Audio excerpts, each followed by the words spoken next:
హిందూ అన్న పదం ఎందుకు పుట్టిందంటారు? హిందూ అన్నది ఇక్కడ మొట్టమొదట చెప్పేటప్పుడు కూడా ఈ సంతాన క్రమము ఇవన్నీ రాశాను ఇందులో. సంతాన క్రమము కూడా ఎట్లా ఉండేదంటే, ఇప్పుడు మీకు ప్రియవ్రతుడు ఉత్తానపాదుడు చెప్పాను. ఈ స్వయంభువ మనువు శతరూప ఈ దంపతులకు ఇంకొక 3 కూతుళ్ళు పుట్టారు. ఈ 2 కొడుకులే కాక 3 కూతుళ్ళు. ఎవరయ్యా? ఆకూతి, దేవహూతి, ప్రసూతి అని 3 అమ్మాయిలు పుట్టారు. ఆకూతినేమో రుచి అనే ప్రజాపతికిచ్చి పెళ్లి చేశారు, ఆయన ఒక ప్రజాపతి. దేవహూతిని కర్దమ ప్రజాపతికి ఇచ్చి పెళ్లి చేశారు. ఆ కర్దమ దేవహూతి కర్దముల యొక్క కుమారుడే కపిల మహర్షి. సాంఖ్యశాస్త్ర ప్రవర్తకుడు అయినటువంటి కపిల మహర్షి, కపిలో హరిహి, ఆయన సాక్షాత్ నారాయణ స్వరూపుడు కపిల మహర్షి. ఆయన ఈ కర్దమ దేవహూతి సంతానము. అందుకనే కపిల దేవహూతి సంవాదము అని ఉంటుంది భాగవతంలో.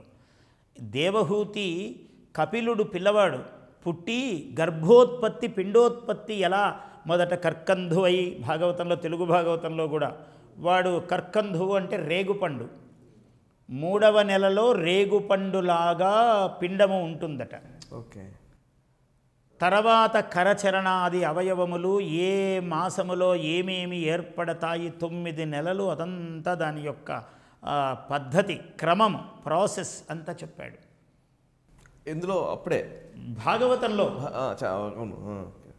చాలా పురాణాల్లో ఉంది. ఒక భాగవతంలో చెప్పింది అక్కడే చెప్పడు, మళ్ళీ అది మీకు విష్ణు పురాణంలో కనపడుతుంది, మళ్ళీ చూస్తే పద్మపురాణంలో ఉంటుంది, అన్నీ మళ్ళీ దీనికి దానికి ఆధారము స్కాందంలో ఉంటుంది. అన్నిటికన్నా చాలా పెద్దది స్కాంద పురాణం. ఓకే. స్కాందంలో ఉంటుంది. అంటే ఇవి బాగా ప్రహతముగా వాడికి జ్ఞానం, అది ఇంకా తెలియటము అని చెబితే చిన్న మాట అవుతుంది. వాళ్ళు తెలిసి చెప్పారు అనేది దాన్ని ఎలా చెప్పాలి, నాకు కూడా వాక్కు అడ్డం వస్తుంది. అది తెలిసి చెప్పారు అని అంటే ఎట్లా చెప్తాము ఆ మాటను?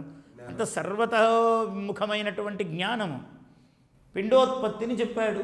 ఇవాళ దుర్భిణులు పెట్టి అన్ని పెట్టి ఏవైతే చూస్తూ ఉన్నారో దాన్ని వాడు దర్శనం చేసి చెప్పాడు. అది కపిల దేవహూతి సంవాదము భాగవతంలో చాలా ప్రసిద్ధమైన ఘట్టము. కపిలుడు కుమారుడు, దేవహూతి తల్లి, కుమారుడు తల్లికి చెప్పాడు. సాక్షాత్ నారాయణ స్వరూపుడు. ఆమె చాలా గొప్పది తల్లి, లేకుంటే ఇట్లాంటి వాడు పుడతాడు ఆమె కడుపులో. అందువల్ల అది. ఆ తర్వాత ప్రసూతి అనే ఆమెను దక్షుడికిచ్చి పెళ్లి చేశాడు. ఈ దక్షుడు ఏం చేశాడు? స్పష్టంగా ఇది పురాణాల్లో రాశాడు. సింధు నదీ తీరములో మీరు వెళ్ళి తపస్సు చేయండి అని ఒక 10,000 మంది పుత్రులను కన్నాడు ఆయన దక్షుడు. కనడం అంటే శరీరాలు కలవటము, పుత్రులు పుట్టటము లేదు ఆ కాలములో. భార్యాభర్తలు ఉన్నారు, కానీ సంకల్పమే పుత్రులు పుట్టడానికి కారణం. తర్వాత కొన్ని యుగాలు దాటేటప్పటికీ చూస్తే కలగటము, తాకితే కలగటము తర్వాత వచ్చాయి. అంటే చూస్తే చూపు వల్ల జన్మ, ఇప్పటికి కూడా తాబేలు చూపుతోనే జన్మ ఇస్తుంది. అవును. అంటే సృష్టిలో ఇంకో రూపంగా ఉంటాయి. సత్యమే ఒకే చోటు ఉండదు, అది ఇంకో చోట ఉంటుంది దాని రూపం. దానికి అలాగా.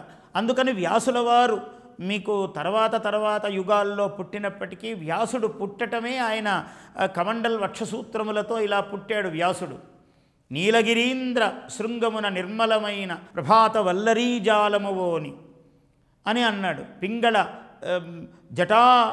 పింగళ విశాల జటాచయమొప్పగా వచశ్రీ లలితుండు వచ్చి నిలిచన్ హరిణీల వినీల విగ్రహారాళ రుచుల్ చెలంగగ పరాశర సూనుడు తల్లి ముంగటన్ అన్నాడు నన్నయ పద్యము. కాబట్టి నీలగిరీంద్ర శృంగమున నిర్మలమైన అట్లా ఆయన పుట్టడమే అట్లా పుట్టాడు. మరి పరాశరుడు దాశకన్య, ఎక్కడ కులము గురించి వర్ణం గురించి చెప్పగలుగుతాము? కరెక్ట్. ఎవరికి పుట్టాడు ఆయన? సకల ధర్మ నిర్మాణమును చేసినటువంటి మహానుభావుడు వ్యాసుడు ఎవరికి? దాశకన్యకు పుట్టాడు. స్వామి మీరింత గొప్పవారు, తపస్వి, నేనేమో చేపలమ్ముకునే దీంట్లో ఉన్నదాన్ని, నన్ను ఎట్లా స్వీకరిస్తారు మీరు? నా శరీరం అంతా ఇలా దుర్వాసన కదా అని అన్నది ఆమె. నీకు వరమిస్తున్నాను పో, యోజనము అంటే ఒక 4 మైళ్ళ వరకు సుగంధమే వెదజల్లుతుంది నీ శరీరము, అలా వరమిస్తున్నాను నీకు అన్నాడు. ఏమి వరమిచ్చి ఆమె ఎందే కొడుకు ఎందుకు కనాలి అంటే పరమేశ్వర నిర్ణయము. ఒక మహానుభావుడు ఒక వాంగ్మయమును సృష్టికి ప్రసాదించవలసిన వాడు అక్కడ పుట్టవలసి ఉంది ఆమె కారణము చేత. నిజానికి సంగమము లేదు. పూర్వకాలములో దక్ష ప్రజాపతి ఎట్లయితే ఉన్నాడో అలాంటి స్థితిలో పుట్టాడు వ్యాసుడు. శరీరములు కలిస్తే పుట్టలేదు వ్యాసుడు. దక్షుడు 10,000 మంది సంతానమును ఇచ్చి మీరందరూ సంతానమును సృష్టించండి అని చెప్పాడు. సింధు నదీ తీరములో ఉన్నారు వీళ్ళందరూ. ఇది స్పష్టంగా చెప్పాడు ఆ మాట. అయితే చెబితే నారదుడు ఏం చేశాడు? వెళ్ళి వీళ్ళందరికీ వేదాంతం బోధ చేశాడు. అందరూ తపో మార్గమును వెళ్ళి వీళ్ళు వివాహాలు సంతానము లేకుండా వీళ్ళందరూ తపస్సులై అడవులకు వెళ్ళిపోయారు. ఇంకో 10,000 మందిని మళ్ళీ సృష్టించాడు దక్షుడు. సృష్టిస్తే మళ్ళీ వీళ్ళకు కూడా ఈయన బ్రహ్మ విద్యను బోధించాడు. ఎందుకు ఇట్లా జరుగుతోంది? సంతానము వృద్ధి కావటం లేదు ప్రపంచము. బ్రహ్మగారి ఆదేశము. ప్రజాపతులు అంటే వీళ్ళందరూ బ్రహ్మతో సమానమైన వాళ్ళు. బ్రహ్మ ఏం చెప్తే అది చేస్తుంటారు వీళ్ళు. ఆయన చేయగలిగిన పని ప్రజాపతులు చేస్తారు, ఇంకొకరు చేయలేరు ఆ పనులు. బ్రహ్మ చేసే పని ఎవరు చేస్తారు? సృష్టి, అంతే, ఒక నూతన సృష్టి. అందువల్ల ఎప్పుడైతే మళ్ళీ 10,000 మందిని అడవులకు పంపించాడో చూశాడు యోగ దర్శనంతో. ఏమిటి వీడు నారదుడు ఏం పనులు చేస్తుండని ఇక్కడ రా అన్నాడు నారదుడు.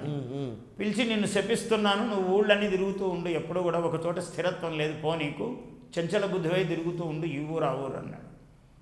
ఏమి స్వామి అన్నాడు. నేను చేస్తున్న పనేమి, నువ్వు అడ్డగిస్తున్నదేమి? ఇక్కడ బ్రహ్మ విద్యా బోధన ఎవరికి చేయాలి? అందరూ బ్రహ్మ విద్యతో తరిస్తే సృష్టి లోకం ఎట్లాగా నడుస్తుంది?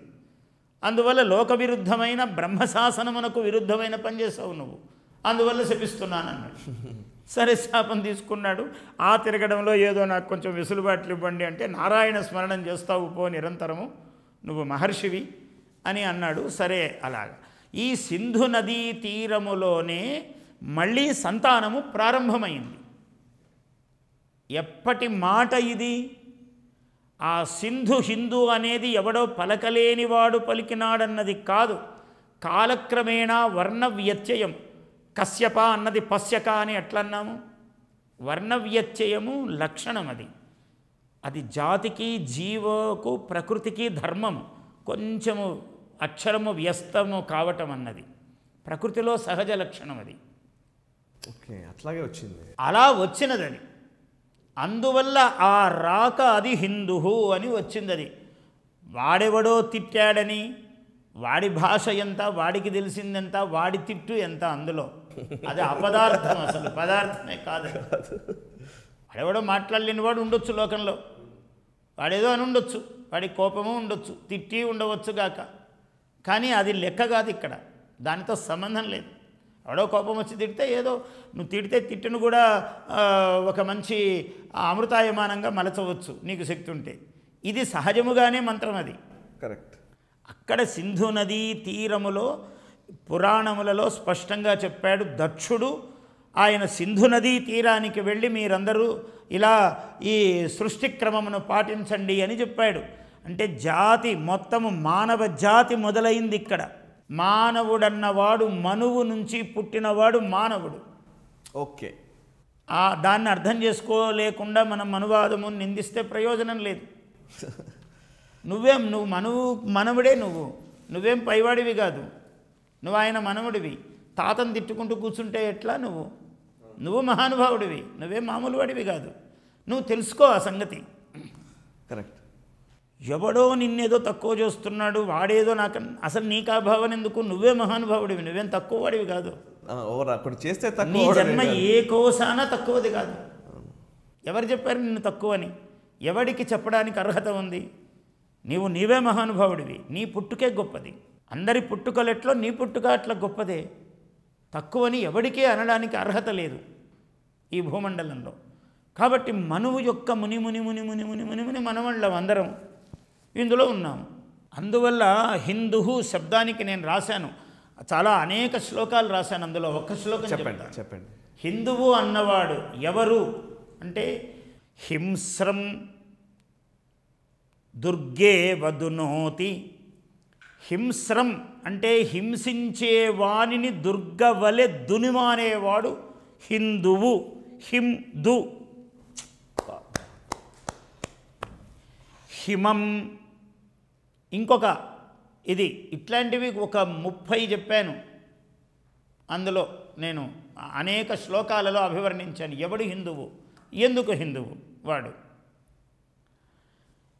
హిమం ఈ మంచును సూర్య ఇవ దునోతి అంటే హిమమును కరిగించేవాడు. హిమం అంటే జడత్వం, అంటే గడ్డ కట్టి ఉండడం, మనిషి నిశ్చైతన్యంగా చైతన్య రహితుడుగా ఉండడం.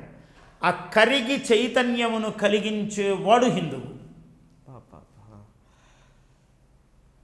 అట్లాగే దుర్మార్గమును అణచేవాడు, ఒక జడత్వమును కరగించి చైతన్యమును కలిగించేవాడు. ఎవడైతే దుర్మార్గమును హింసించటమే కాక సన్మార్గమును ప్రసాదించేవాడు. వీడు 3 విధాల వాడు. హిందు సహిందురుచ్యతే అని చెప్పాను. గురుగారు ఒక్కసారి చెప్తారు. హింస్రం దునోతీతి. దూయి కంపనే, దూయి పరితాపే అన్నాడు ధాతువు. దునోతి పరితాపయతి. హింస్రం దునోతి. హింస్రం అంటే హింసక. ఎవడైతే హింస చేస్తూ ఉన్నాడో వానిని దునోతి పరిమార్చేవాడు వాడు హిందువు. ఊరికే కూర్చునేవాడు కాదు. చాలామంది అనుకుంటూ ఉంటారు శాంతం శాంతం అని అంటే అట్లేం చెప్పలేదు. అమ్మవారి ముక్తా విద్రుమ హేమనీల ధవళ ఛాయై ముఖై తీక్షణై యుక్తాం హిందు నిబద్ధ రత్నమకుటాం తత్వార్థ వర్ణాత్మికాం గాయత్రీం వరద అభయ అంకుశ కషాం. అంకుశం ఉన్నది పొడవటానికి, చలకాల ఉన్నది, కష అంటే చెన్నాకోల, దాంతో వాతలు పెడుతుంది అమ్మవారు. శుభ్రం కపాలం గదాం శంఖం చక్రం అథ అరవిందయుగళం. ఎందుకు పెట్టాడు అమ్మవారి చేతిలో ఇన్ని ఆభరణాలు? ఎందుకున్నాయి? ఆయుధాలు ఉన్నాయి, ఆభరణాలు ఉన్నాయి. ఆభరణాలతో సరిపెట్టలేదు, ఆయుధాలు ఉన్నాయి. శివుడి చేతిలో త్రిశూలం ఎందుకుంది? విష్ణువు చేతిలో ఖడ్గము నందకం ఎందుకున్నది? కౌమోదకి గద ఎందుకున్నది ఆయన చేతిలో? ఆయనేమి ఊరికే వాడు తప్ప చేస్తుంటే చూస్తున్న ఆయన అని చిరునవ్వులు నవ్వడానికి కాదు. వాడు కూడా ఇవి మానుకుని చిరునవ్వు నవ్వుతూ వాడు అందరం కలిసి ఉండేదానికే వ్యవస్థ ఏర్పడినది. అందుకని మనం కొత్తగా ధర్మహింస తథైవచ అని ఏం అవసరం లేదు. ధర్మములోనే అధర్మ నాశనం చేసే శక్తి ఉంది అక్కడే.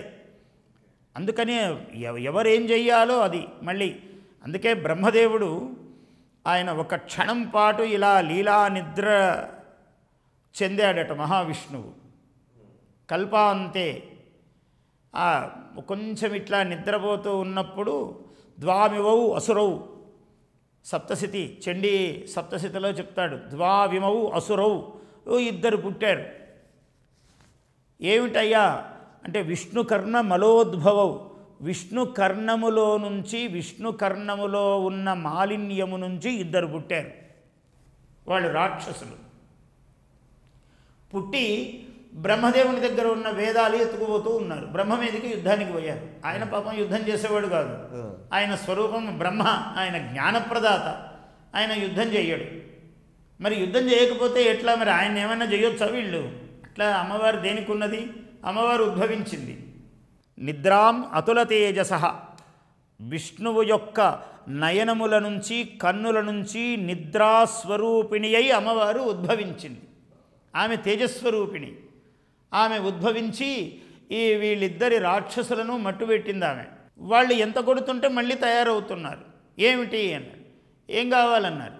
విష్ణువును లేపింది అమ్మవారు. అంటే శక్తి అమ్మవారు లోపలిది. విష్ణువు పురుష రూపం, లోపలున్న శక్తి అమ్మవారు.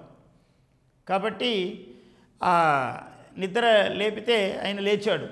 లేచి 10,000 సంవత్సరాలు యుద్ధం చేశారు.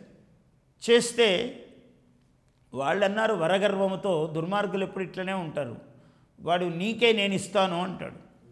దుర్మార్గులు తయారై ఏం చేస్తారంటే నువ్వే ఈ దేశం వదిలిపోరా అంటుంటాడు వాడు. అవును. వాడు చేసే పనులు అట్లనే ఉంటాయి అన్నమాట. వాడు రాక్షసుడు ఏమన్నాడు, నీకేమన్నా వరం కావాలా అని విష్ణువు అడిగాడు. నువ్వెవరు వరం ఇవ్వడానికి, మేమే వరం ఇస్తాం తీసుకో అన్నాడు గర్వం చేత. అవునా నాయన అన్నాడు. మహామేధావి ఈయన, పరిపాలనా దక్షుడు, అడ్మినిస్ట్రేటర్, సూపర్ అడ్మినిస్ట్రేటర్ ఎట్లుంటాడు. అందుకని మేమే వరం ఇస్తాం తీసుకోను అన్నారు. సంతోషము ఇవ్వు అన్నారు. ఏం కావాలన్నారు. నా చేతిలో మీరు మరణించే వరం కావాలన్నారు. అంతే, అయిపోయింది. అయిపోయింది. వాళ్ళని మట్టు పెట్టాడు, సంహరించాడు. సంహరిస్తే మళ్ళీ పుడుతున్నారు. ఏమిటన్నారు అంటే అమ్మవారు నాలుక పరిచింది. వాడి రక్తం పడితే రక్తబీజుడు మళ్ళీ తయారవుతున్నారు. రక్తమే బీజం వాడి ఉద్భవించడానికి. దుర్మార్గులు అంతే కదా, వాడు పోతే ఇంకోడు పోతే ఇంకోడు వస్తూనే ఉంటారు. కాబట్టి అమ్మవారు కాళీ స్వరూపిణి. అట్లాంటి వాళ్ళని ఎట్లా చంపాలో ఈమెకు తెలుసు. మొత్తం భూమండలం అంతా నాలుక పరిచింది. చెయ్యండి రా యుద్ధం అన్నాడు. చేస్తున్నారు. రక్తం పడుతోంది, తాగుతోంది అమ్మవారు. అందుకని సంహరించండి మొత్తం ఒక్కసారి ఆమె తీసేసుకుంది ఆహారముగా. అలా ఈ సింధు, హిందూ అనేది సింధు నది, ఇవి దేవనదులు. ఇవన్నీ కూడా సింధు, గంగ, ఈ నదుల ఉద్భవం ఎలాగా, ఎలా పుట్టాయి, ఏమిటి వాటి విశేషము, ఇవన్నీ ఎందుకు పుట్టాయి. అసలు సోమార్ణవము అనేది ఉంది స్వర్గలోకంలో మొట్టమొదట. ఆ సోమార్ణవస్తత్ర చకాస అని సోమార్ణవము గురించి రాశాను. ఎందుకయ్యా సోమార్ణవం అనే పేరు వచ్చింది అంటే కవిత్వంగా కూడా అందంగా చెప్పాలి కదా. సోమార్ణవము తెల్లని జలము గలది. ఏ సోమార్ణవము నుంచి గంగానది పుట్టిందో ఆ గంగానదికి మూలము సోమార్ణవము. సోముడు స్నానం చేశాడు. ఎట్లా చేశాడు సోముడు? అక్కడ శివుడు మునక వేశాడట. అక్కడ శివుడి శిరస్సును ఉన్న చంద్రుడు కూడా మునిగాడు శివుడితో పాటు. అందువల్ల దానికి సోమార్ణవము అని పేరు వచ్చింది. అప్పటి నుంచి ఇంద్రుడి యొక్క ఐరావతం ఉన్నది. ఆ ఇంద్రుడి ఐరావతము, తాను ఐరావతం అంటేనే చాలా తెల్లనిది. అయితే ఐరావతము అక్కడ స్నానం చేస్తూ ఉంది. నేను ఇంకా తెల్లగా కావాలి ఈ సోమార్ణవములో మునిగి అని. నువ్వు ఎప్పుడు వచ్చావు, పొద్దునొచ్చావు, సాయంత్రం అవుతోంది, నాన్నగారికి చాలా పనులున్నాయి అని వాడు జయంతశ్చకర్ష గజం ఐరావతం అని రాశాను. ఆ జయంతుడు వచ్చి నువ్వు రా, చాలు ఇంకా తెల్లగా పడ్డం, ముందే తెల్లగున్నావు నువ్వు, ఇంకా తెల్లగా ఏం చేసేది ఉంది నువ్వు, నాన్నగారి పనులకు నువ్వు ఇక్కడుంటే ఆటంకం అవుతుంది, నువ్వు రా అని జయంతుడు గజాన్ని పట్టుకుపోతూ ఉన్నాడు ఐరావతాన్ని అని రాశా. కవి కాబట్టి దృశ్యం ఇవ్వాలి. ఆ ఔన్నత్యము సోమార్ణవము యొక్క గొప్పతనం చెప్పాలి. అలా చెబుతూ దాన్ని తీసుకెళ్తున్నాం. ఆ విష్ణుమూర్తి స్నానం చేస్తున్నాడు దాంట్లో లక్ష్మీదేవితో సహా. మరి ఎవరు కూడా దంపతులు ఇద్దరు స్నానం చేయాలి. వీడొకడు పోయి స్నానం చేస్తే చెల్లదు. దంపతులు ఇద్దరూ ముడి వేసుకుని, కొంగుముడి వేసుకుని చేసే స్నానమే స్నానము. అదే చెల్లుతుంది. ఇంకో స్నానమునకు స్నానత్వము లేదు. ఓకే. అందువల్ల ఏ తీర్థక్షేత్రములకు వెళ్ళినా స్నానం ఇట్లా చెయ్యాలి దంపతులు. అందువల్ల లక్ష్మీదేవితో స్నానం చేస్తున్నాడు. ఆయన శంఖము ఇలా ముంచి శంఖముతో స్నానం చేస్తున్నాడు మహావిష్ణువు. అసలే లక్ష్మీదేవి పాలసముద్రము పుత్రిక, ఆమె తెల్లనిది. ఆయన విష్ణువు ఇంకా ఈ శంఖంతో పోసుకోవడం మునిగినప్పుడంతా శంఖం ఆనందిస్తోంది, నేను ఇంకా తెల్లబడుతున్నాను కదా అని. ఆయన చేత్తో ఇలా ముంచినప్పుడంతా తెల్లబడుతూ ఉన్నాడు. అలాంటి వాడు మహావిష్ణువు. ఆ తెల్లదనమంతా మహావిష్ణువుకు నైగనిగ్యముగా ఒక మెరుపులాగా తెల్లదనం ఏర్పడింది ఆయనలో. అలా రూపం వచ్చింది. ఆయన రూపమే నలుపు కాబట్టి దాని మీద మెరుపు తెలుపుగా ఏర్పడింది. అలాంటిది ఆ సోమార్ణవము. అక్కడి నుంచి గంగోద్భవము. అదే సమయానికి ఆ గంగ సిద్ధంగా ఉన్నది. ఆ త్రివిక్రమావతారంలో ఆయన 3వ పాదం ఇలా ఆకాశానికి కొలిచాడు త్రివిక్రముడు. కొలిస్తే ఆ గోరు తాకి కొంచెము బ్రహ్మాండ భాండము కొంచెము పెచ్చు ఊడింది. ఊడితే గంగానది సిద్ధంగా ఉంది దూకడానికి. కానీ దూకితే పట్టేవాడేవాడు. అప్పుడే సరిగ్గా భగీరథుడు వచ్చాడు క్రింద భూలోకంలో. ఆయన సగరుడు ఆ చక్రవర్తులందరినీ వర్ణిస్తూ తదేవ కాలం హి నిరీక్షమాణ, ఇదే సమయాన్ని ఎదురు చూస్తూ ఉన్నది నిరీక్షమాణ గంగాదేవి. ఆయన ఎప్పుడైతే ఇలా అన్నాడో అది నిరీక్షిస్తూ ఉంది. కాబట్టి గంగాదేవి గురించి తపస్సు చేశాడు భగీరథుడు. చేస్తే నాయన నేను ఎప్పుడో సిద్ధంగా ఉన్నా దూకడానికి, కానీ నన్ను పట్టేవాడెవడు, శివుణ్ణి గురించి తపస్సు చేయిపో అన్నది మళ్ళీ ఆమె. మళ్ళీ అందుకే భగీరథుడు అంటే అంత పట్టుదల గలవాడు. మళ్ళీ ఆయన శివుడి గురించి తపస్సు చేశాడు. తపోజలై శిషించ అని రాశాను. తపోజలముల చేత శివుణ్ణి అభిషేకించాడు ఆయన. తపస్సును అగ్నితో పోలుస్తాం, కానీ ఇక్కడ శివుడు కాబట్టి తపోజలై శిషించ శివం, ఆ తపోజలముల చేత శివుణ్ణి అభిషేకించాడు. ప్రసన్నుడయ్యాడు. స్వామి ఏం కావాలన్నాడు.